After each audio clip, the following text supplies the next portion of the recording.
لەو ڕۆژگارەیە مامۆستا مەلا دڵگەیی وەک کەسێک کە ئەویست گەنج و تووڕێی خەڵک هێور کاتەوە و یاخود یەکێک بوو لە خۆپیشاندەران و هاندەری خۆپیشاندەران و پشتیوانی ئەوان. محەممەدی وەتمانی لە مقابلەی تەلەڤیزیۆنی بۆ خۆی کتوویەتی مامجەلال بانگی کردوم مادام مەلایەک بتوانی ئیزراب و تەظاهورە لە قەڵازە دروست بکە 160 نەفەرمان پێشمەرگە لە منتیقەی پشدەر هەیە عایدی من بووی تا ئێستا بەڵام لەمە دو عایدی من نەمای.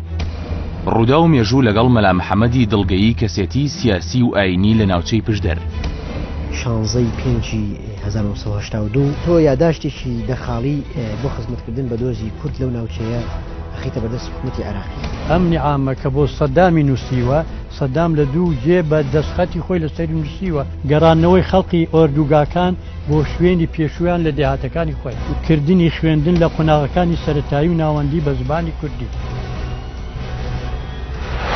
ڕوودا و مێژوو بەشی سێم شەوی سێشەممە کاتژمێر 9:05